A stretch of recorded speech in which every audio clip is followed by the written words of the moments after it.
overthinking itu kalau bisa kita telaah lebih detail dikit gitu ya, itu kan sebenarnya kecemasan gitu. Misalnya kayak bagaimana masa depan gitu, besok gimana kan, itu kan kecemasan. Dan itu informasi yang kita terima itu pasti selalu ada penguatnya kayak gitu. Makanya mungkin kalau di psikologi sebutannya konformitas kayak gitu. Jadi ketika ada kejadian tertentu atau informasi tertentu kemudian dikuatkan dari sumber yang lain, akhirnya itu kayak snowball gitu ya, makin besar makin, padahal belum tentu itu benar itu.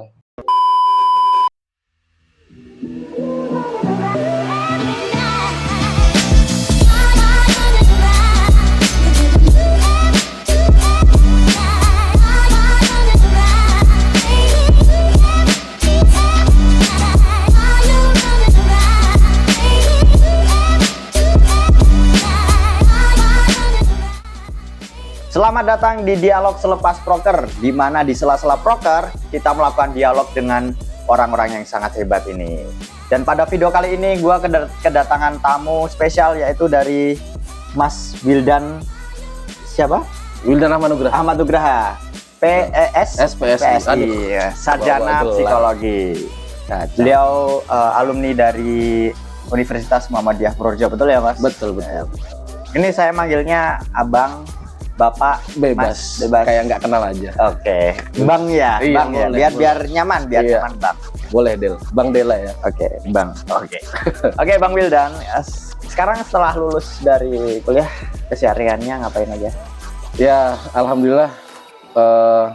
Setelah lulus saya tidak mengalami fase pengangguran ya. Tidak ya. Alhamdulillah. Langsung kerja. Langsung. Ya seminggu lah, kurang lebih hanya seminggu. Tidak mengalami fase pengangguran gitu ya. Jadi ternyata kuliah saya 7 tahun tidak sia-sia juga ternyata. 7 tahun? 7 tahun. 7 tahun. Sekarang berarti kerja di mana? Alhamdulillah kemarin mulai per 28 Oktober saya kerja di SMKTI. Dengan guru BK di sana. Guru BK? Guru BK. Pas banget ya sama apa? Jurusan yang diambil masih walaupun bilang linear area. Masih linear. Ya, masih area lah, bukan linear banget tapi area. Oke.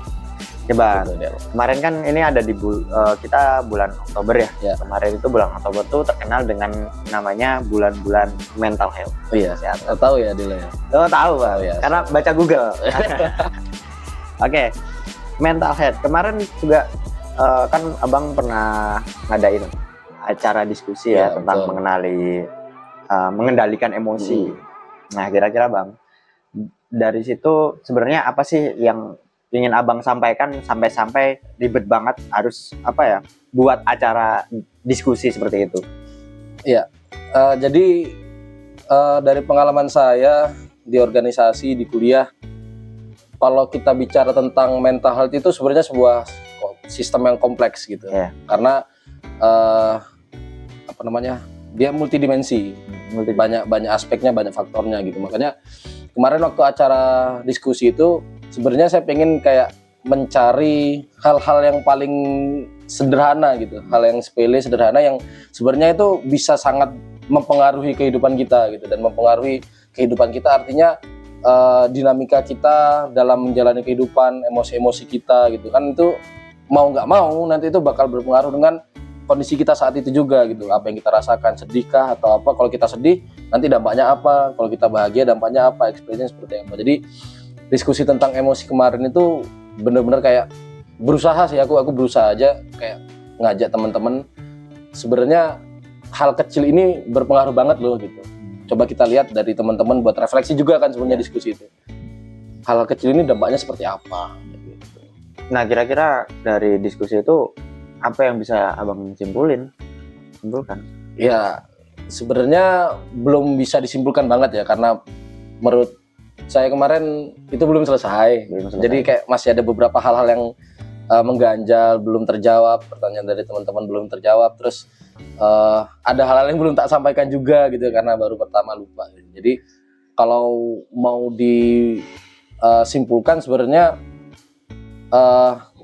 kebanyakan yang saya lihat gitu, yang saya amati dari teman-teman, kayak kita itu belum bisa memberikan perhatian, tenaga khusus untuk merasakan gitu. Sebenarnya saat ini di detik ini apa sih yang sedang saya rasakan gitu. Makanya kan itu pertama-tama pertanyaan yang saya lempar kan itu. Iya.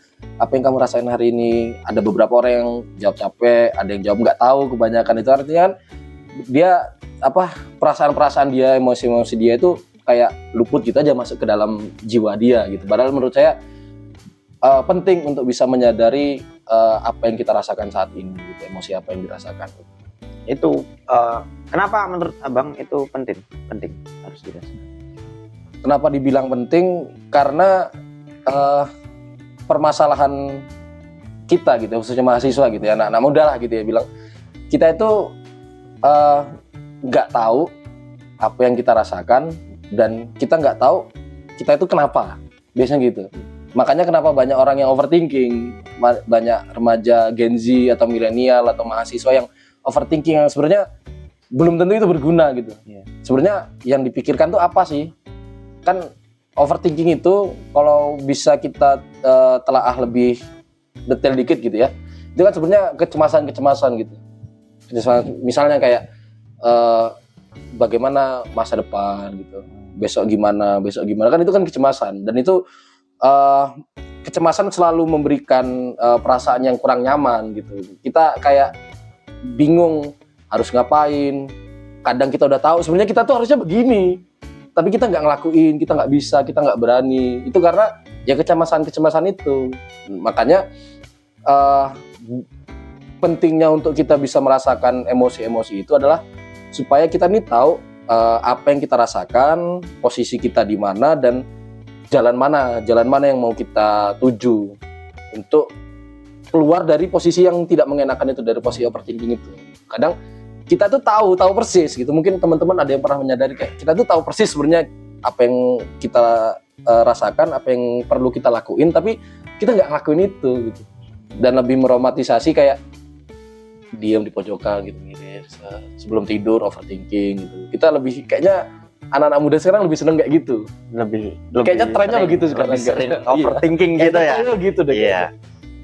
Nah cuma kan kemarin kan saya sempat ikut juga kan di diskusi itu kan. Banyak orang yang tiba-tiba diberi pertanyaan, apa yang kamu rasakan saat ini? Itu tuh bingung, pasti langsung ngeblank apa ya? Ya makanya timbul jawaban nggak tahu gitu kan. Nah itu dari situ tuh apa yang bisa dinilai gitu loh Bang? Iya. Menunjukkan apa dari sisi itu? Dalam artian berarti banyak yang belum tahu. Banyak yang belum bisa mengelola emosi dia, karena pengelolaan emosi itu sangat berpengaruh dalam kehidupan sehari-hari gitu. Misalnya dari bangun tidur itu aja, itu bisa mempengaruhi mood kita seharian dari pagi, dari bangun tidur itu.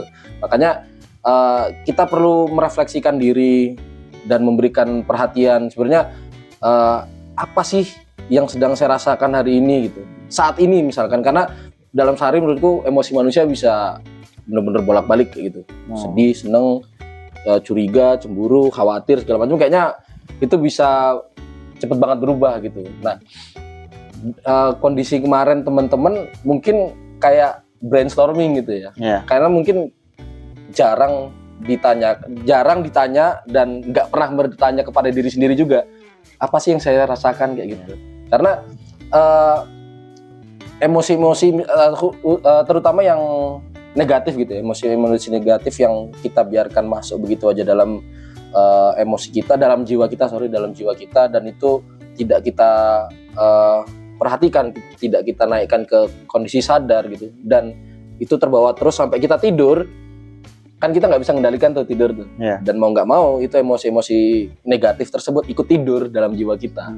Makanya lama-kelamaan itu bakal menumpuk tuh dalam alam bawah sadar manusia itu, dalam pikiran bawah sadar manusia. Emosi-emosi negatif yang suatu saat ketika ada trigger besar yang menyenggol tumpukan-tumpukan emosi negatif itu meledak gitu. Nah, makanya kita perlu untuk berusaha sering-sering bertanya kepada diri kita apa yang kita rasakan gitu. Jadi emosi-emosi itu sempat ada di level sadar gitu. Saya lagi seneng nih. Saya kalau lagi seneng tuh kayak gini. Saya seneng karena misalnya dapat nilai bagus gitu, atau saya seneng karena perjalanan hari ini lancar, atau karena ketemu teman saya yang udah lama nggak ketemu. Itu kan perasaan seneng. Dan gitu kita perlu memberikan label kayak ini perasaan ini gitu. Jadi mental kita tahu gitu. Jadi nggak ada perasaan asing yang tiba-tiba masuk yang kita rasakan, ini perasaan apa ya? Nah itu karena kita belum pernah memberikan label atau apa biasa kertas itu iya. sticky note. Sticky note. Ini perasaan senang, ini perasaan bahagia, ini perasaan sedih, ini perasaan cemburu, ini perasaan curiga. Dengan memberikan label itu, mental kita tahu nih, jiwa kita tahu, ini perasaan ini, dan akhirnya kita terbiasa. Jadi ketika diserang suatu atau menerima sebuah perasaan, emosi atau kejadian tertentu, kita tahu, ini perasaan ini. Jadi kita bisa mengendalikan emosi, karena kalau orang yang nggak bisa mengendalikan emosi, kacau men. Orang yang nggak salah disalahin, yang seharusnya dia bisa melakukan hal yang produktif di hari itu jadi nggak produktif, jadi kacau gitu. Kalau masih mahasiswa mungkin ya masih tanggung jawab dia lah gitu ya. Cuman kalau udah di luar itu men, gitu kan, di luar dunia kerja gitu, wah, chaos itu. Chaos ya. Ya itu kan sebenarnya sangat relate banget ya apa yang dirasakan sama mungkin para Gen Z zaman sekarang kan mungkin kalau merasa kadang tuh kalau bekerja itu tidak cocok dengan partnernya atau tidak cocok dengan lingkungannya, pasti akan merasa bahwa nggak suka dengan pekerjaannya dan merasa marah. Itu ternyata salah satu penyebabnya. Iya, bisa jadi karena kita tuh, karena emosi itu kan dalam diri kita ya. Kita yang mengatur, orang lain nggak bisa mengatur gitu. Mungkin orang lain bisa memberikan intervensi atau perilaku apa yang menimbulkan emosi tertentu yang kita terima, tapi orang lain nggak bisa mengatur emosi kita gitu. Kita yang bisa mengatur emosi, dan emosi itu harus dikomunikasikan juga dengan baik gitu. Ada kalanya kita merasa bahagia tapi kita tidak bisa mengkomunikasikan kebahagiaan kita itu dengan baik. Yang kebalikannya juga gitu. Kalau kita sedih, kalau kita tidak bisa mengkomunikasinya dengan baik, orang-orang lain mungkin bakal terganggu juga gitu. Ini orang kenapa sih? Nah, akhirnya emosi-emosi itu tidak tersalurkan dengan baik. Itu juga bahaya juga itu outputnya. Tapi juga ada beberapa anggapan ya. Mungkin kalau yang generasi istilahnya tuh boomers gitu ya, merasa bahwa hal-hal kayak gini tuh nggak perlu diperhatikan secara berlebihan gitu loh Bang. Kalau perasaan sedih ya udah sedih aja. Kalau perasaan apa lagi nggak mood ya bodo amat. Yang penting tetap kerja terus.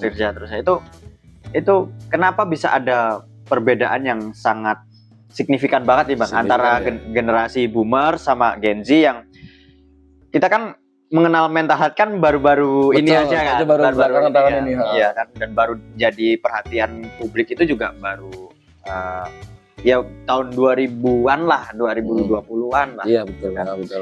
Nah itu kenapa bisa seperti itu Bang? Ya ini yang saya bilang di awal tadi, kalau mental health itu suatu hal yang kompleks gitu. Karena selain diri kita gitu, orang lain juga berpengaruh. Bahkan yang nggak kelihatan kayak budaya, sosiokultural, ekonomi, itu bisa berpengaruh juga gitu. Makanya mungkin kalau boomer kejauhan, Gen X saja lah ya. Oke, Gen X ya, biar nggak terlalu jauh ya. Itu bisa berbeda juga profesionalitas mereka di dunia kerja dengan anak-anak yang baru-baru ini kan. Mungkin kalau yang saya lihat, pengaruh teknologi yang paling jelas. Pengaruh teknologi. Menurut saya yang paling jelas pengaruh teknologi itu, karena dengan kemajuan teknologi ini kan dinamika informasi itu berputar begitu cepat, sangat cepat. Hitungan detik bisa berubah, Ada hal yang baru, FYP baru kayak gitu.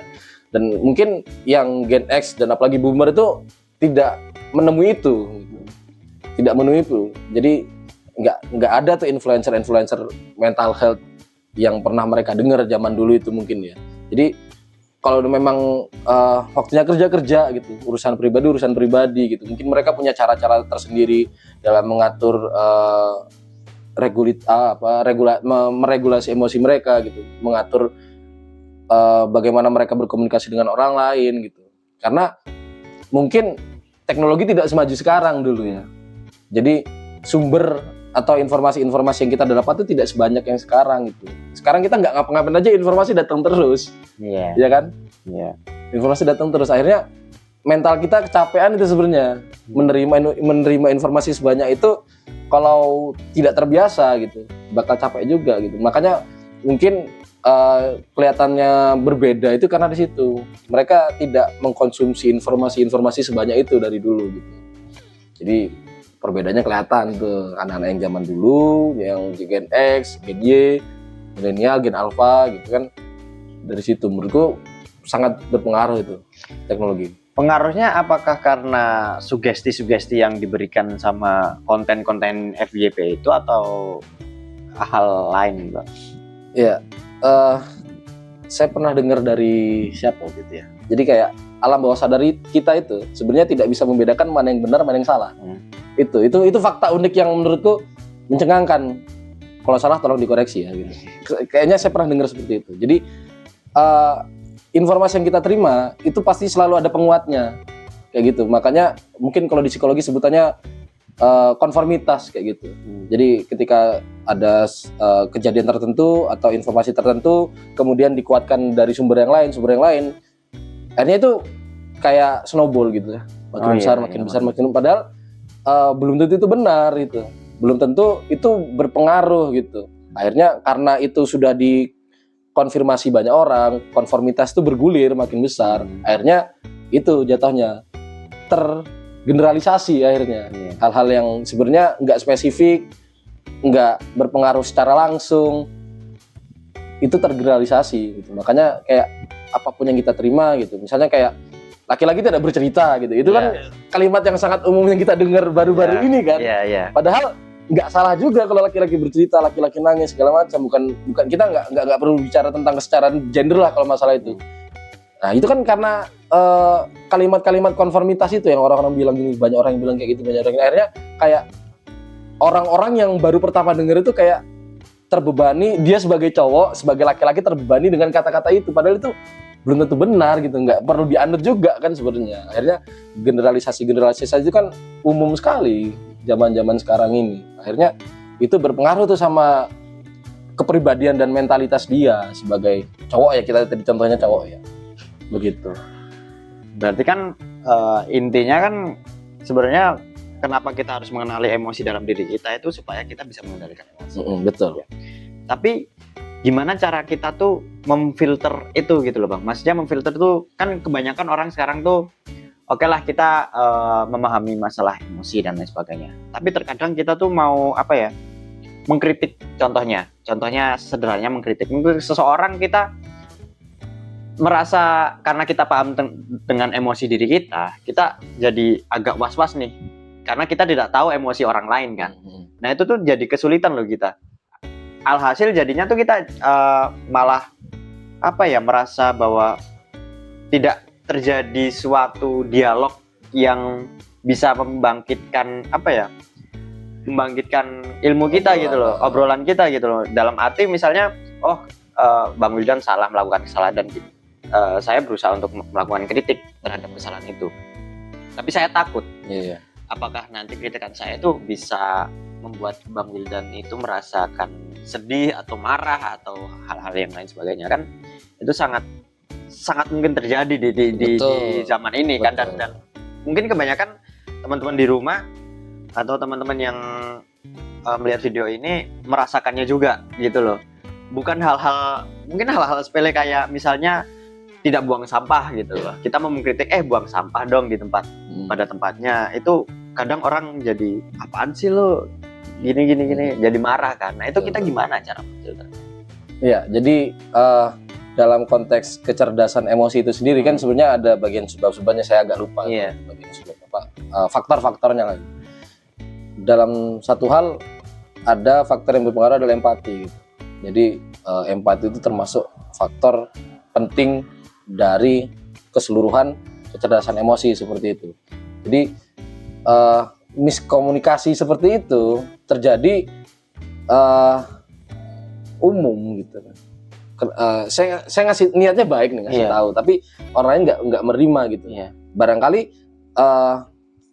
miskomunikasi itu karena apa perasaan kita saat itu tidak tersampaikan, dan si penerima informasi itu juga tidak membuka channelnya untuk menerima informasi gitu, karena ada emosi-emosi yang berpengaruh yang berbeda dari dua orang itu gitu. Makanya emosi itu tidak terhubung gitu. Mungkin kalau bisa dianalogikan sederhana kayak gini ya. Iya. Kalau informasi dan emosi-emosi terhubung itu bakal jadi gini. Oh iya. Bakal jadi gini, bakal jadi ya erat lah kayak gitu, bakal terhubung, saling melengkapi. Makanya itu perlu untuk setiap orang, Tapi permasalahannya adalah sekarang kita nggak bisa memaksakan itu ke setiap orang gitu. Setiap orang juga punya caranya masing-masing dalam mengatur emosi, bagaimana cara dia mengatur kebahagiaan dia, bagaimana cara dia mengelola stres dia gitu kan. Bahkan latar belakangnya nggak bisa kita samakan juga. Akhirnya kita perlu kembali lagi ke diri sendiri gitu. Karena dengan empati itu kita bisa tahu sebenarnya apa sih yang dirasakan. Bukan tahu banget gitu ya. Dalam artian kita bisa mencari gambaran lah. Sebenarnya apa sih yang dirasakan orang ini gitu. Dari cara banyak sebenarnya. Kalau orang-orang mengamati sebenarnya banyak. Gitu. Kayak dia hari itu habis ngapain aja, dari mana, atau mungkin kalau lebih jauh latar belakangnya apa gitu. Jadi apa ya, emosi itu terkadang bisa kelihatan raut wajah ya kan, kelihatan kalau orang lagi jalan gitu. Mungkin kalau orang biasa aja kayak beda biasa aja gitu, tapi kalau orang udah mulai kayak, nah ini pasti ada sesuatu. Mungkin ada yang bikin dia kesel, mungkin dia capek karena sesuatu gitu kan. Dari cara ngomong juga bisa kelihatan gitu, dari tatap matanya bisa kelihatan. Makanya kalau orang itu sebenarnya bukan hal yang psikologis banget sebenarnya. Semua orang itu perlu sebenarnya, cuman nggak bisa kita paksakan ya. Perlu untuk membaca raut wajah gitu dan memahami informasi-informasi apa yang dia lihat gitu. Makanya kalau di psikologi biasanya semboyannya gini, observasi adalah ujung tombak. Karena itu penting. Kita cuma modal ngelihat, mengamati, menyimak, kita tahu informasinya apa. Oh ini orang si Dela lagi gini, oh ini si Novi lagi begini. Oh ini si Pipit lagi gini. Kita tahu gitu dengan observasi, dengan mengamati itu. Akhirnya kita tahu dengan kondisi dia yang seperti itu, kita harus berkata seperti apa, kita harus melakukan apa gitu. Sebenarnya kalau di buku tuh ada, kalau nggak salah judulnya Nunci. Itu penulis dari Korea, siapa namanya saya lupa. Itu membahas tentang kayak gitu. Jadi misalnya dalam satu ruangan ini ya, dalam ruangan Saintek ini, UKM Saintek, sudah ada orang berapa ini? 6, 7 ya. Terus datang lagi satu dengan kondisi yang kita misalnya kayak lagi bikin podcast segala macam, tiba-tiba dimasuk, kamu tahu nggak gitu. Terus beberapa detik kemudian dia baru menyadari, oh ini ternyata kondisinya lagi serius, lagi bikin podcast gitu. Dia malu sendiri gitu. Dan itu bakal mempengaruhi emosi kita semua di sini kan. Kita lagi ngobrol nih, ada panitia gitu kan, tiba-tiba dia masuk, kamu tahu nggak tadi gini. Kan kondisinya jadi tanggung gitu. Itulah di situ pentingnya bagaimana cara kita membaca situasi, membaca karakter orang, memahami orang itu sebenarnya sedang apa gitu loh. Makanya penting untuk bisa menjaga diri. Dia kata Pak Farudin Faiz itu kuncinya hidup, tahu diri, tahu batas. Gitu sih. Berarti observasi itu adalah kunci dari kita mau membaca emosi seseorang. Betul. Gitu ya. Selain kita mengenal langsung orang itu ya gitu.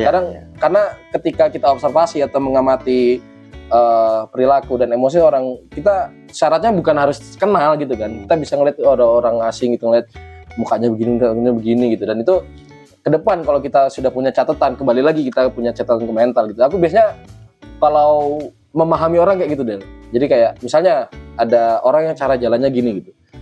Sebelum-sebelumnya aku sudah punya ingatan, sudah punya sticky note di mentalku. Biasanya orang-orang yang jalan kayak gini punya masalah tertentu begini gitu. Dan aku coba cocokkan gitu. Itu satu sumber. Di sumber yang lain, orang yang cara bicaranya seperti itu, biasanya orangnya seperti ini gitu. Itu aku sudah punya catatan di mental. Makanya ketika disuruh membaca orang itu kadang biasnya gitu. Kita udah kenal disuruh coba kamu baca apa karakternya dia gitu, baca kepribadiannya dia. Kalau udah kenal biasanya bias gitu kan, aneh gitu. Kecuali kalau dia orangnya asing, kita nggak pernah kenalan gitu, terus kita mengamati gitu, itu asik sebenarnya. Mengamati dia cara jalannya gitu, cara ngeliat orangnya gitu, cara ngobrol dia begitu gitu, auranya kerasa gitu. Dan itu kita bisa menilai walaupun first impression tidak 100% tepat gitu ya, tapi kita bisa membaca oh ini orangnya seperti ini gitu. Dan itu perlu waktu yang lama gitu, karena mental kita perlu belajar gitu. Kalau dari buku Logika Rasa itu bahkan nggak cuma hal yang kayak gitu kayak doa segala macam itu pun mental kita perlu kenal. Kita biasanya doanya seperti apa sih? Kita perasaan ini apa sih? Mental kita perlu kenal. Makanya melabeli itu tadi ya, melabeli emosi-emosi itu akhirnya menjadi menurutku kelihatannya sepele tapi penting. Tapi kan dengan kita melabeli seperti itu kan bukannya sama saja kita memberikan stereotype gitu kan, ya, sama tipe-tipe orang tertentu. Jadi kan seperti kayaknya kalau dengan cara itu kan tidak bisa kita jadikan acuan yang tepat sebenarnya kan. Nah, mungkin yang perlu saya sampaikan selanjutnya adalah kita kembali lagi bahwa kita tidak bisa mengeneralisasi. Iya, ya, betul. Itu satu. Betul. Kedua, tadi saya juga bilang first impression tidak selalu benar. Betul. Dan akhirnya yang ketiga, kita memang perlu belajar gitu karena dinamika kepribadian dan mental seseorang itu berbeda-beda gitu. Apalagi tadi kita konteksnya emosi gitu ya. Yeah. Emosi-emosi itu pun itu per detik bisa berubah gitu. Dalam arti manusia ini memang unik, selalu berdinamika gitu. Makanya ada ungkapan kalau diam itu mematikan gitu. Karena dinamika yang sekecil apapun lah itu selalu berubah, selalu bergerak. Makanya tadi kalau dia bilang menjadi stereotip segala macam, itu aku tadi nggak menunjukkan aku punya stereotip gitu ya. Aku hanya mencoba mencocokkan informasi dengan ini orangnya tipikalnya kayak gini. Dengan pengalamanku yang pernah ketemu orang kayak gitu, aku cocokkan gitu. Bener nggak sih? Walaupun andaikan bener, selebihnya bakal berubah mungkin, bakal berbeda karena si A ini atau si B ini yang jalannya sudah pernah aku lihat atau informasi-informasi yang sudah pernah aku terima itu beda dengan A yang pernah aku terima. Gitu kan. Akhirnya bukan menjadi stereotip tapi menjadi acuan. Jadi kayak diktat gitu. Kita di psikologi itu benar-benar dinamis, bahkan menurutku diktat tes grafis itu aja itu bisa berubah-ubah itu menurutku. Karena itu banyak banget gitu. Tes grafis, tes pohon, gambar orang itu kan banyak banget diktatnya. Dan itu benar-benar dinamika gitu. Akhirnya dengan banyaknya dinamika dan perbedaan-perbedaan itu justru harusnya membuat kita sadar bahwa kita nggak bisa menyamakan semua hal. Kita tidak bisa menyamakan semua orang. Kita tidak bisa mengeneralisasi keadaan emosional orang atau kesehatan mental orang gitu. Dan menurutku agak disayangkan bahwa justru kebalikannya itu yang banyak kita baca, yang banyak kita lihat dari media sosial sekarang gitu. Bahwa begini, trik sukses begini. Akhirnya dengan kondisi yang dia membuat konten yang seperti sudah saklek, sudah mutlak menjadi stereotip, kunci ini segala macam, memunculkan komentar-komentar yang lucu-lucu juga akhirnya kan. Iya betul. Dia tahu itu sebenarnya enggak semua orang kayak begitu gitu. Akhirnya itu miskom antara konten dengan komen-komennya itu sebenarnya miskom, padahal mereka memahami satu hal yang sama. Iya. Ya kan? Ini tentang misalnya tentang kesehatan mental gini. Terus komennya nyeleneh nih. Itu sebenarnya kan mereka tahu tentang konsep kesehatan mental walaupun nggak semua ya. Akhirnya karena konten itu dia berusaha kayak memberikan gambaran dari persepsi dia gitu. Yang komen juga begitu. Dia menyatakan pendapatnya dengan persepsi dia sendiri gitu. Padahal mungkin keduanya lupa bahwa apapun yang kita terima ini cuma persepsi aja, opini. Gitu ya. Kompleks ini. Agak kompleks untuk dicerna itu. Jadi kalau di psikologi itu ada konsep kesehatan tuh selain fisik, biologis, terus spiritual, mental sama apa gitu. Jadi ada konsep kesehatan holistik. Ada 4 atau 5 bagian tuh, aku lupa. Salah 2-nya tadi itu tentang fisik sama mental gitu. Dan di organisasiku dulu gue dia ngasih tahu bahwa no health without mental health. No health without mental health. Iya. Jadi tidak ada kesehatan tanpa kesehatan mental. Nice. Karena keren. Makanya pernah dengar kayak gini gak? ODGJ itu dia hujan-hujanan, panas, terik segala macam sehat-sehat aja gitu. Iya. Nah, tapi itu mentalnya nggak sehat. Iya kan? Iya. Dia fisiknya sehat, tapi mentalnya nggak sehat. Akhirnya orang-orang lihatnya dia sehat nggak? Nggak sehat kan? Sehat. Itu menurutku menjadi satu titik acuan juga gitu bahwa kesehatan mental ini sebenarnya berpengaruh ke hal-hal yang lain gitu. Fisik, bahkan ada namanya psikosomatis. Iya. Psikosomatis itu biasanya gejala-gejala fisik yang muncul karena tekanan-tekanan psikologis gitu, kayak kita demam panggung nih. Pas mau naik panggung kita kebelet. Iya. Padahal kita nggak kebelet awalnya. Sering nggak? Pernah ngalamin nggak? Sering banget, Bang. Sering itu. banget. Tiba-tiba deg-degan gitu, tiba-tiba keringetan gitu. Itu psikosomatis biasanya kayak gitu. Dan dalam kasus klinis yang lebih panjang itu bisa lebih parah itu psikosomatis. Kalau hal-hal sehari-hari kayak itu umum lah ya. Itu tetap psikosomatis juga. Tapi ada yang dia benar-benar kayak sakit parah sampai dibawa ke dokter beberapa kali tapi nggak menemukan diagnosisnya. Iya. Tapi psikosomatis jangka panjang gitu. Kayak waktu itu aku dengar cerita dari siapa ya? Dia ini sakit kepala atau apa gitu. Bukan kayak diare gitu. Sampai ke diare. Ternyata dia banyak pikiran. Itu aja gitu. Akhirnya penyakit bukan penyakit ya. Ya gangguan stres itulah ya, tekanan psikologis itu mempengaruhi fisik dia gitu. Karena coba saya tanya, jiwa itu loh tempatnya di mana gitu? Jiwa, kalau pendapat saya sendiri jiwa tepatnya ada di sini, di hidung. Oke, boleh. Iya, saya juga nggak tahu sebenarnya. Nggak tahu sebenarnya, aku juga nggak tahu. Ini asal-asalan. Iya, sama. Saya juga tanya juga asal-asalan. Tapi menurutku itu jadi perenungan gitu. Perenungan. Karena kita nggak tahu jiwa itu di mana, bentuknya gimana, mental kita nggak tahu gitu. Bentuknya kayak mana, wujudnya gimana. Tapi ya yang bisa kita ketahui adalah emosi itu diatur sama otak juga. Iya. Ada namanya sistem limbik yang di dalamnya ada salah satunya amigdala gitu ya. Ini kalau kita bicara biopsikologi bakal panjang banget ini, bisa sampai pagi. Jadi pokoknya tak singkat aja, di dalam otak itu ada sistem limbik yang dia bertanggung jawab untuk mengelola emosi. Di dalamnya ada amigdala gitu. Pernah dengar ya pasti? Itu dia bertanggung jawab atas emosi bahagia dan sedih kalau nggak salah gitu.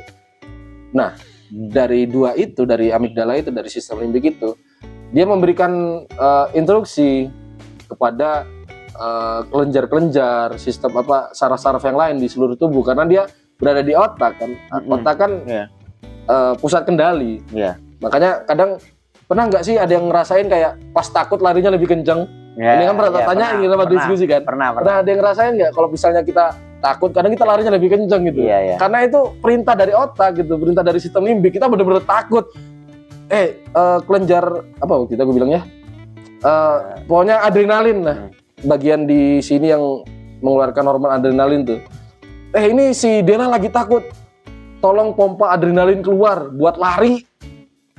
Akhirnya larinya lebih kencang gitu. Tapi kalau kita lagi dalam kondisi normal biasa aja gitu. Lari kita nggak sekencang itu. Karena itu tadi otak sistem limbik itu memberikan instruksi perintah kepada bagian tubuh yang bertanggung jawab atas adrenalin. Akhirnya adrenalin kita terpacu kan, lari kita lebih cepat. Itu. Jadi apapun lah itu mungkin terlalu banyak contohnya yang bisa saya sebutkan gitu. Salah satu contohnya itu. Artinya itu kan takut itu kan emosi dasar manusia, itu takut itu. Dan itu mempengaruhi kan? Bisa. Gitu. Tapi gimana dengan orang-orang yang mungkin konteksnya agak berbeda, tapi masih sama. Dengan perasaan nggak mau kalah gitu. Misalnya kita lomba lari, misalnya tadi kan lomba lari, dia sangat termotivasi. Misalnya kalau nggak menang dia bisa jadi jatuh miskin atau gimana gitu. Itu contoh saja. Itu kan itu juga perasaan-perasaan seperti itu juga termasuk salah satu yang bisa memicu hal.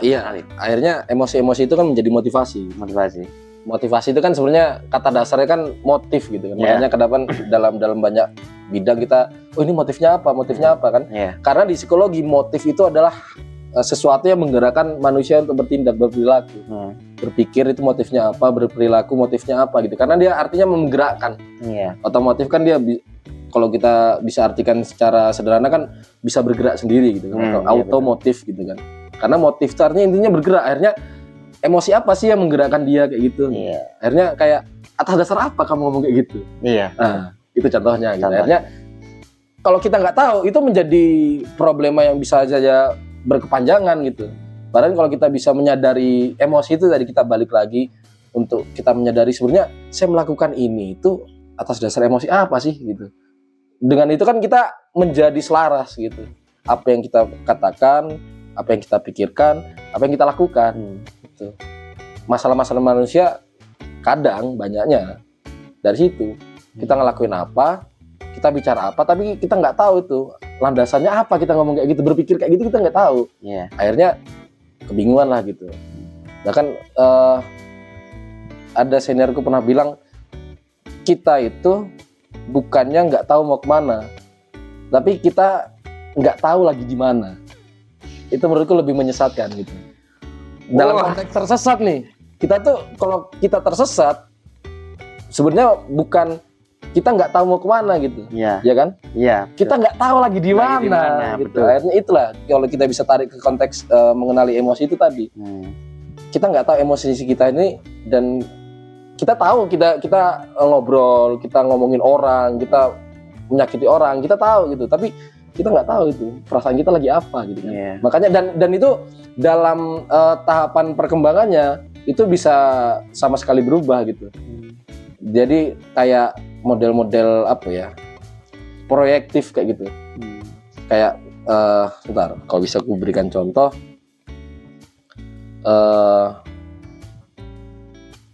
kayak misalnya kamu hari ini rapi banget kayak gitu. Padahal dalam diri dia itu bisa jadi ada kebutuhan untuk merasa dipuji seperti itu. Gitu. Dari si yang ngomong itu, yang ngomong kayak gitu. Proyektif gitu. Jadi dia memunculkan apa yang sebenarnya dia butuhkan. Iya. Kayak gitu. Proyektif kayak gitu. Dan yang kedepannya lagi, berikutnya lagi, yang bakal menjadi masalah adalah ketika kita sama-sama nggak tahu wujud-wujudnya kayak gitu. Makanya mempelajari mental health itu aku bilang tadi sangat kompleks. Perilaku seseorang itu kenapa dia bisa begini, tiba-tiba begini, terus begini, itu kompleks dinamikanya, walaupun terjadi begitu cepat ya. Itu kompleks dinamikanya. Apalagi kalau udah masalah yang kenangan-kenangan masa kecil itu kan. Itu benar-benar membentuk kepribadian manusia gitu. Akhirnya dengan kepribadian seperti itu, emosinya udah jadi kayak template tuh. Orang-orang seperti ini emosinya pasti begini kebanyakan. Kayak gitu. Akhirnya ya balik lagi problematis itu. Si emosi ini. Berarti orang-orang yang moodnya gampang berubah, misalnya sedetik berubah, berapa menit berubah gitu, itu termasuk salah satu problema dalam mental health. Karena biasanya muncul masalah itu kan ada gap. Apa yang dimau dengan kondisi yang ada. Nah, itu permasalahan di situ loh. Dan itu banyak sekali. Ya kan, selagi masih ada manusia, ya masih ada masalah berarti. Selama masih ada manusia, banyak masalah. Masih ada selalu masalah, dan psikologi masih terus ada di situ. Akan terus ada. Terus balik lagi ke pertanyaan yang bahas tentang overthinking gitu. Overthinking kan banyak yang membahas overthinking, inilah jangan overthinking itulah, sampai ada bukunya juga kan. Betul. Luar biasa. Khusus yang membaca overthinking, walaupun bukunya cuma isinya cuma motivasi gitu kan. Baca buku ini ketika kau overthinking. Iya, ada yang kayaknya ada yang buku seperti itu kan. Nah, itu kembali lagi ke tadi kan Abang bilangnya kan itu dikarenakan mereka itu kan nggak bisa mengenali emosi apa yang mereka rasakan kan. Nah, terkadang orang yang overthinking itu sebenarnya tuh itu kan berasal dari ketakutan. Ketakutan itu. Kebanyakan orang tuh udah tahu bahwa yang mereka rasakan itu sebenarnya ketakutan. Tapi mungkin karena mereka berpikirnya terlalu berlebihan ya, dipikirin terus sampai akhirnya kan jadi overthinking. Nah, itu cara kita menyikapinya itu seperti apa? Kan ada yang bilang bahwa menyikapinya dengan cara kita kalau di buku tentang filosofi teras kan bilangnya bahwa kita hanya bisa mengontrol apa yang bisa kita kontrol. Jangan mengontrol sesuatu yang tidak bisa kontrol. Contohnya kan yang bisa kita kontrol mungkin cara kita menyikapi sesuatu perkataan dari orang atau Ya. cara kita menyikapi suatu keadaan kan seperti itu kan. Dari Marcus Aurelius kan juga seperti itu bilangnya kan. Cuma kan orang kan sudah tahu itu rasanya seperti apa, tapi tetap aja masih overthinking, Bang. Iya. Itu gimana? Ya, ini dia menanyakan hal yang pengen saya sampaikan juga. Iya kan? Jadi, ya. Kita harus kembali lagi nih. Ya. Sekali lagi kita harus kembali bahwa konsep kesehatan mental ini begitu kompleks, multidimensi, multifaktor gitu. Dan salah satunya gitu, aku nggak pengen mengklaim bahwa satu-satunya caranya dengan bagaimana cara kita mengenali emosi gitu ya. Aku nggak bilang itu satu-satunya cara gitu, tapi aku lebih suka dengan cara itu gitu. Karena itu sepele dan itu selalu ada gitu. Kita sadari atau nggak sadari, itu kita selalu merasakan emosi gitu. Emosi-emosi itu terus masuk ke dalam jiwa kita, mental kita, entah kita sadari atau tidak ya. Nah, konsep mengenali emosi ini ada kaitannya dengan satu konsep lagi di kesehatan mental, Ya. yang namanya adalah psychological well-being, Psychological well-being. kesejahteraan psikologis, kayak gitu. Ini entah kenapa ya, saya itu selalu ditakdirkan dengan hal ini gitu. Iya. Saya inget banget dulu waktu zaman COVID 2021 kalau nggak salah, dapat tugas presentasi bagiannya ini, psikologi, kesejahteraan psikologis. Kemudian judul skripsi itu juga resiliensi. Resiliensi itu psikologi positif juga. Ya. Salah satunya well-being tadi, kesejahteraan itu juga psikologi positif. Emosi itu nanti ke psikologi positif juga. Saya nggak tahu ya kenapa selalu dibawa dengan topik-topik seperti ini ya. Tapi menurutku, iya saya bersyukur karena itu penting akhirnya. Ya, penting, menjadi penting dan jadi kebahagiaanku sendiri bisa ngobrol sama Dela, sama teman-teman yang lain tentang kesehatan mental yang notabene bukan orang psikologi juga. Gitu. Iya. Nah jadi di kesejahteraan psikologis itu kuncinya adalah here and now. Here and now. Iya. Maksudnya gimana ya? Di sini dan saat ini. Gimana? Mindfulness. Pernah dengar ya? Mindfulness itu Pernah. gimana ya? Secara praktik saya juga kayaknya cukup sulit secara praktik gitu ya. Intinya here and now itu tadi untuk bagaimana cara kita mencegah overthinking itu. Masa lalu adalah yang kemarin adalah masa lalu. Ya. Besok adalah masa depan. Ya hidup kita saat ini gitu. Berarti kita fokus untuk memikirkan yang saat ini kita lakukan Iya, gitu maksudnya. Enjoy aja fokus dan berusaha ya itu. Dan ini jadi hubungan timbal balik akhirnya. Mengapa tadi aku hubungkan mengendalikan emosi dengan kesejahteraan psikologis, karena ya sudah emosi-emosi itu aja yang emosi itu saja yang saat itu kita rasakan. Ya. Itu aja yang kita rasakan gitu. Apapun yang di masa depan yang kita nggak tahu, nggak usah dirasakan dulu, nggak usah dipikirkan dulu. Masalahnya kan yang kita rasakan saat ini kan misalnya saya sedang merasakan overthinking karena ketakutan, mungkin karena takut takut misalnya kalau besok IPK-nya di bawah 2 Iya. misalnya. Amit-amit jangan sampai. Misalnya kan seperti itu. Itu kan yang kita rasakan saat ini kan takut ya. Iya. Ya, berarti masa kita rasakan saja rasa Iya. takut itu? Bukan takut yang dirasakan, Gimana? tapi dirasakan saat ini. Direfleksi. Refleksikan. Sampai sejauh ini sudah sebanyak apa saya belajar, materi apa yang sudah saya pahami sejauh ini, dan apa yang perlu saya lakukan, apa yang perlu saya pelajari agar IP saya tidak di bawah 2. Iya. Akhirnya kan perasaan-perasaan kita kembali ke diri sendiri akhirnya here and now itu. Kembali kepada emosi-emosi kan kita kan mikirin jauh tuh overthinking. Iya. Biasanya sampai bingung kan. Besok IPK-nya 2 di mana ya segala macam. Besok kalau IPK-nya 2, wah lulus dari sini pasti malu. Wah kalau malu pasti orang tua juga tertekan. Wah ini pasti lingkungan pada ngomongin saya gitu. Wah, terus nyari kerja jadi susah gitu. Iya. Kita kembali, tarik. Kita sadarkan kembali. Makanya itu biasanya overthinking itu kan perasaan tidak sadar. Kita benar-benar mikirin tuh. Kita kadang-kadang, waduh, saya lagi overthinking. Baru beberapa menit setelah kemudian kita baru sadar kalau kita sedang overthinking. Ya. Makanya kita tarik, kita kembali here and now gitu. Untuk mencegah IP kita tidak 2 di bawah 2, apa yang perlu kita lakukan gitu. Refleksi. Sejauh ini apa yang sudah saya pelajari gitu. Kira-kira materi apa yang susah gitu. Atau mata kuliah apa yang paling susah buat saya gitu yang sejauh ini gitu kan. Kita akhirnya refleksi dan itu mendorong kita untuk introspeksi terus. Akhirnya kita cross check sejauh ini udah apa gitu kan. Nanti gapnya kelihatan tuh yang aku bilang tadi, gapnya antara kondisi yang dimau dengan kondisi saat ini kan ada gap itu. Nah akhirnya dengan kita mengintrospeksi diri, berusaha mindfulness untuk kembali kepada kondisi saat ini, kita bisa ngelihat tuh gapnya apa aja. Akhirnya oh iya, saya nggak bisa matematika nih, saya kurang nih, belajar. Itu yang dia pelajari. Akhirnya yaitu here and now itu adalah menurutku ya sederhana, kayak kita berusaha membentengi diri kita supaya nggak pergi jauh-jauh gitu. Kayak raganya di sini, ya udah jiwanya di sini juga gitu loh. Akhirnya kita menikmati, oh di sini ada makanan, makan ya. Makan silakan, ini kan emang buat makan Bang. Oh ini molanya enak. Oh gitu. Ya udah dirasakan aja. Mindful eating kalau kata dosen. Mindful eating. Jadi kayak oh, ini molanya enak, bahannya mungkin pisangnya yang berkualitas. Akhirnya kita makannya juga jadi enak sambil ngobrol gitu kan. Kasian sih yang lain nggak dapat tapi ya. Gitu. Akhirnya mindful itu kembali kepada konsep bahwa kita duduk di sini ya udah, mentalnya juga duduk di sini aja, nggak usah jauh-jauh kemana-mana.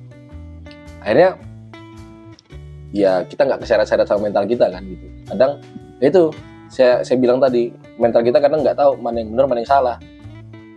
Itu tuh cuma tergantung bagaimana cara kita mengendalikannya. Tapi itu bagaimana dengan ini Bang, rasa overthinking yang tidak membahas tentang masa depan atau masa lalu. Ya masa sekarang yang sedang dijalani, misalnya contohnya ini orang kelakuannya kayak seneng sama aku, tapi sebenarnya seneng nggak sih? Kan itu bukan sesuatu yang di masa depan atau yang sekarang kan, itu karena memikirkan perasaan orang lain kan. Nah itu gimana itu Bang? Itu kan kalau kita mikirin fokus ke masa sekarang, ya masa sekarang mikirin itu. Iya. Mungkin tipsnya adalah terus bertanya gitu. Terus bertanya. Menurutku itu kan sebenarnya bentuk, jadi kelihatan kayak bentuk ingin tahu kan, penasaran kan akhirnya overthinking. Itu sebenarnya suka nggak sih sama aku? Ya. Ini pembahasan tentang suka itu agar biar agar biar lebih relate buat para Gen Z kita kan. Maksudnya kan mungkin kalau pembahasan yang lain-lain kayak tadi saya kuliah kan agak mungkin yang belum kuliah agak nggak relate. Agak relate ya. Oke. Ya itu mungkin salah satu tipsnya adalah terus mempertanyakan gitu. Tujuannya apa ya, supaya nggak melayang-layang kayak gitu. Oh dia suka nggak sih gitu. Tapi apa yang misalnya yang bikin suka apa, yang bikin nggak suka apa, gitu. Atau lebih jauh lagi apa yang bikin saya mikir seperti itu gitu. Nah itu kan perasaan-perasaan yang banyak sekali di situ. Perasaan penasaran, overthinking, kayak mungkin ada cemasnya, mungkin kalau orangnya yang dia nggak suka mungkin dia geli, jijik, mungkin kalau orangnya dia taksir juga mungkin dia kayak harap-harap bahagia gitu kan, ih dia suka ya gitu ya. Itu kan emosinya banyak tuh dalam satu waktu itu. Akhirnya kita tarik lagi gitu. Yang paling dasarnya dulu, sebenarnya kenapa saya harus mikirin ini? Kan kayak gitu. Ada lagi nggak hal penting yang harus aku lakuin saat ini gitu? Oh sekarang udah jam 6:30, apa nggak lebih baik tidur? Oh besok masuk jam 6:30, ini lebih baik tidur nih saya daripada overthinking. Akhirnya kita kembali gitu. Akhirnya makanya kayak apa ya? Iya kayak megang balon gitu lah. Udah lu nggak usah jauh-jauh, udah sini aja gue pegangin biar nggak jauh-jauh, biar nggak melayang. Akhirnya kita dengan memberikan bobotnya, dengan apa itu bertanya, kita mengklarifikasi perasaan aja, ini perasaan apa nih? Kenapa saya mikir kayak gini gitu? Apa pentingnya gitu? Akhirnya pertanyaan itu terus ada gitu. Ada satu terjawab, tanya lagi, jawabannya apa? Tanya lagi. Kalau misalnya begini, kenapa? Kalau misalnya begitu, kenapa? Gitu. Akhirnya sampai kita capai, udah gitu selesai. Kita udah lupa bahwa kita udah nggak overthinking gitu. Gitu. Biasanya gitu. Sama kayak orang nggak mau tidur ngitung domba gitu. Tahu-tahu ngantungnya datang tidur, tahu-tahu udah pagi gitu kan. Nah kadang-kadang kayak gitu. Kita perlu kayak pengalihan gitu. Walaupun sebenarnya pengalihan ini harus kita usahakan dalam bentuk yang bagus juga gitu. Karena banyak nih orang niatnya ingin melampiaskan emosi nih. Bukan gimana ya? Perlu kita luruskan bahwa emosi itu bukan marah. Iya. Konteksnya kita bahas Konteks. emosi ini bukan Emosi marah. bukan marah Jadi, ya. emosi adalah perasaan. Iya, ini Iya. perlu kita klarifikasi. Betul. Emosi adalah perasaan gitu. Nah, sering ada orang pengen melampiaskan emosinya, tapi caranya nggak bener juga. Gitu. Akhirnya emosinya cuma pindah aja gitu. Kayak saya ini kesel nih misalnya, terus tiba-tiba saya nabok Dela gitu. Ya Dela kesel. Iya. Saya mungkin saya keselnya berkurang gitu. Saat itu aja tapi kalau misalnya saya nabok Delanya kesel, akhirnya kita ribut, nambahnya masalahnya nambah lagi. Nambah lagi ya. Nah, makanya pelampiasannya ini, cara kita mengekspresikan emosi ini juga harus yang tidak merugikan orang lain. Tidak merugikan orang lain. Makanya dengan itu kita bisa mengkomunikasikan emosi kita dengan orang lain dengan baik. Oh, saya lagi kesel, tapi kalau saya misalnya mukul orang, ini orang kalau kesel masalahnya nambah ini. Iya. Akhirnya cari cara lain dan macam-macam lah kayak gitu. Itu sepele tapi orang nggak sadar itu biasanya tuh. Orang nggak sadar tiba-tiba nonjok orang gitu, datang set, wah, nah apa sih? Wes menang.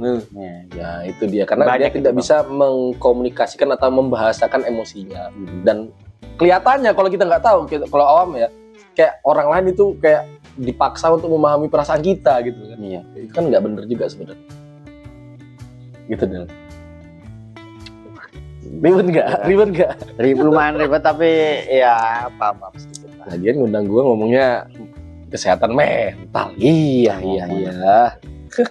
Oke Bang, kalau menurut Abang, kalau Abang melihat dari perkembangan mental health ini kira-kira sudah di tahap yang seperti apa? Kan banyak orang kan sekarang jadi lebih peduli, lebih care tentang kesehatan mental health. Bahkan anak yang masih kecil aja itu juga diperhatikan benar itu kesehatan mentalnya ini memang penting sekali itu kan. Gitu kan. Nah itu gimana menurut kalau Abang melihat dari perkembangan mental health sekarang ini? Kalau dibilang tahap perkembangannya mungkin aku nggak bisa menggambarkan gitu ya. Cuman dulu itu pernah kayak ada ngobrol-ngobrol sama teman-teman, sama senior-senior kayak ya terminologi psikologi itu sangat mewabah sekali. Ya, termasuk salah satunya overthinking tadi kan. Iya. Dulu saya nggak pernah denger tuh overthinking itu apa, saya nggak pernah tahu tuh. Ya. Saya baru pertama denger overthinking itu ya kayak 2020-an sekitar situ deh. Iya. Zaman saya SMA saya kayaknya nggak pernah denger overthinking. Atau healing. Iya. Itu saya kayaknya zaman SMA belum pernah denger. Zaman maba healing tuh belum pernah denger. Baru pernah denger ya sekitar itu aja tahun-tahun itu.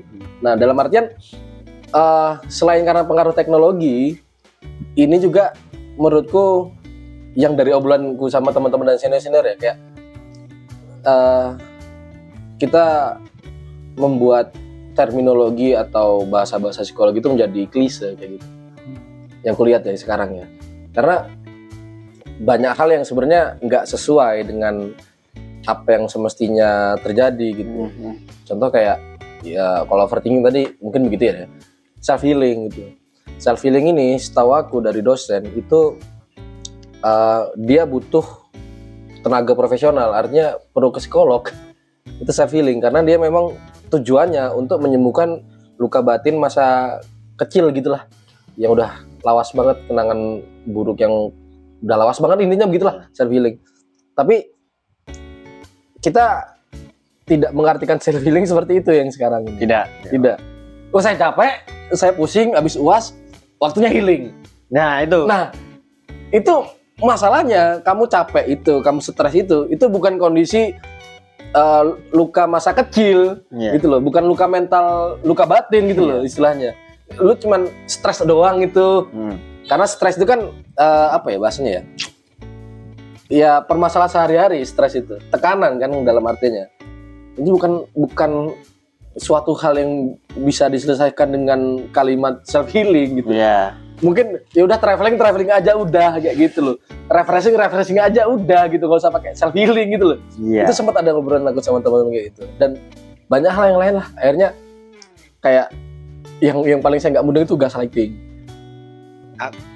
Aku juga nggak paham itu. Udah kita skip aja kayak itu. Akhirnya kan banyak bahasa-bahasa gaul, bahasa-bahasa psikologi sekarang itu yang anak-anak udah kenal banget nih.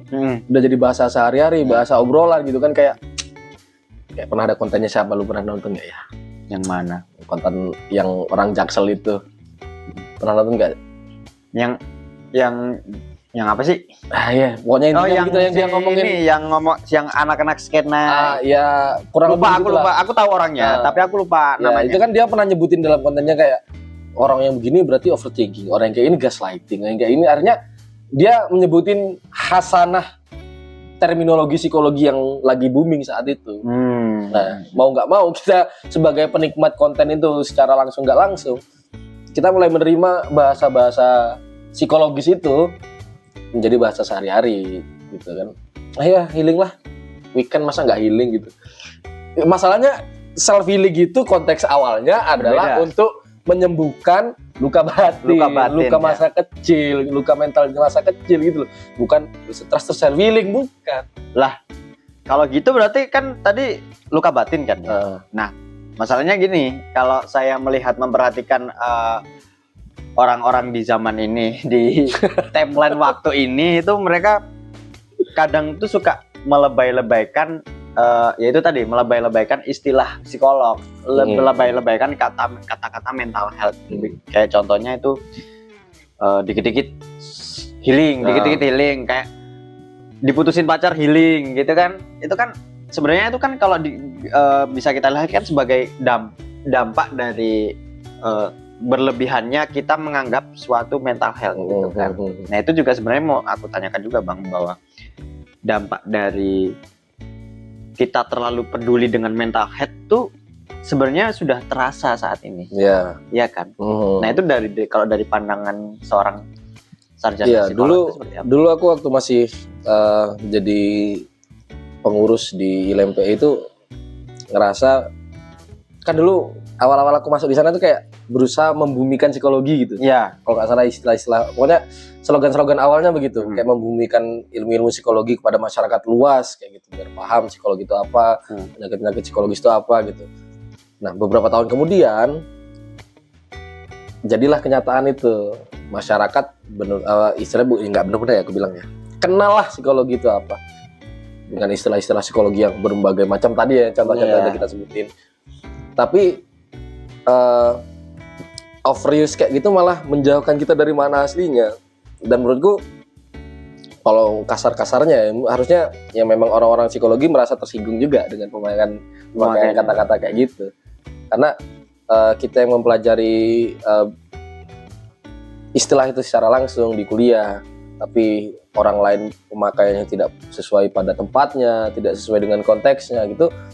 Kalau kasarannya ya bisa aja harusnya anak mahasiswa psikologi itu yang merasa tersinggung gitu. Tapi kan kenyataannya nggak bisa begitu juga gitu. Bahkan menurutku ya nggak sedikit yang mahasiswa psikologi juga begitu. Iya. Akhirnya istilah-istilah itu kayak kehilangan marwahnya gitu. Ini harusnya konteksnya serius nih, harusnya nih konteksnya. Ini konteksnya klinis banget gitu. Cuman karena sudah terbawa di keseharian kita pegangnya HP, bukannya TikTok, Instagram, Reels gitu kan. Iya, betul. Itu muncul terus dan akhirnya kayak kita anggap ini bukan suatu hal lagi yang baru kayak gitu. Bukan hal yang istimewa gitu. Udah umum kayak gitu. Akhirnya kalau mau dibilang penting nggak penting, jadi ambigu itu sebenarnya. Ambigu ya. Di sisi lain mental health memang penting. Bukan kok ambigu sih? Kayak paradoks gitu. Paradoks. Di sisi lain memang penting, di sisi lain cara kita menggunakannya nggak penting gitu, nggak urgent banget gitu. Stres, udah seminggu kerja healing. Iya itu. Udah 2 minggu kerja healing gitu. Wah ini malam-malam waktunya overthinking nih. Itu kan akhirnya kita cara menggunakannya nggak tepat, nggak penting jatuhnya itu. Iya, malah menambah masalah doang. Kayak gitu. Dan ya karena itu tadi yang kayak Dela bilang, kita cuma bisa ngatur apa yang bisa kita atur aja kan. Betul, itu bagaimana cara kita merespon konten-konten kayak gitu kan. Marcus Aurelius. Iya. Luar biasa bacanya Dela ini, serem banget. Kalah lah sama Abang Milan. Saya bacanya ini kok, absen siswa sekarang. Oke, itu tadi pertanyaan terakhir. Hari ini kita mendapatkan ilmu-ilmu yang sangat berharga sekali ya. Insya Allah, semoga sebenarnya masih banyak pertanyaan-pertanyaan yang sebenarnya pengen Iya. diobrolkan gitu Iya, loh. Cuma kan banyak banget. kebetulan kita waktunya tidak bisa lebih panjang lagi Iya. karena peraturan dari Bapak Ketua Umum. Udah jam berapa sekarang? Wah, udah jam segini. Dan juga sekarang sudah malam ya. Oke teman-teman, sepertinya cukup dulu ya Bang. Saya Siap. merasa terima kasih banget udah mau datang ke UKM ini. Iya. Sudah Jauh-jauh dari jauh-jauh Jogja. dari Jogja. Oh, luar biasa, Bang. Aduh. Jauh-jauh. Terima kasih juga buat teman-teman Saintek gitu ya, udah memberikan tempat dan waktu saya untuk gitu ya. Semoga kalau ada yang memang baik boleh diambil, kalau ada yang buruk ya nggak usah diambil, kasih koreksi juga buat saya juga boleh kayak gitu. Oke, Dan kita menurutku ya belajar bareng aja lah. Gitu deh. Oke, terima kasih buat teman-teman yang udah nonton selama 1 jam ini. Tonton terus konten dialog selepas proker berikutnya. Terima kasih.